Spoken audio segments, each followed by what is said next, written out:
Thank you very much, Freak. I am, in fact, joined by Bjergsen, victorious yet again on the day. So tell me, playing up against Unicorns of Love, was this a big challenge for TSM? Because you guys made it look pretty clean.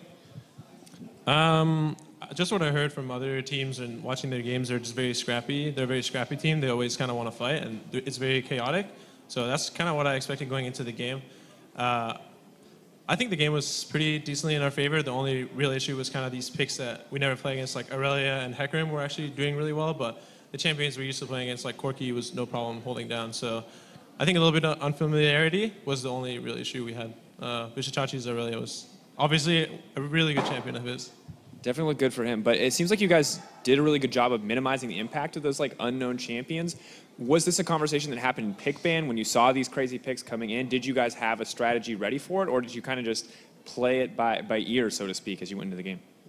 I think we watched a little bit of how they play with Hecarim, or just that he plays mainly to farm in the early game. He didn't have a lot of impact, but the Aurelia pick, you can't really prepare much for. It's just a champion that everyone on our team has played against a lot over the years. It has been meta a lot in the past, so it's not a new champion that no one's ever played against, so it's just about thinking back to, what does Aurelia do? What are her weaknesses? For example, when she jumps into a team fight and she has two like offensive items, Triforce and Bork, she just blows up. So that was one of the things that was really easy for me to recognize and just kill her in team fights. Definitely saw it pretty repeatedly across that game. Now you are back in home turf, maybe not in terms of competitive League of Legends, but in terms of origination. How do you feel about playing in Europe, playing on European soil again? I like it a lot. Just seeing a lot of the people that I knew from here in Germany or at ULCS, seeing a lot of my friends from the European teams, and playing EU solo queue has been a pretty good, has pretty good time so far. I don't know, it's been really nice. Obviously, feels better when we win. Everything's a lot more fun when we win, but it's been fun.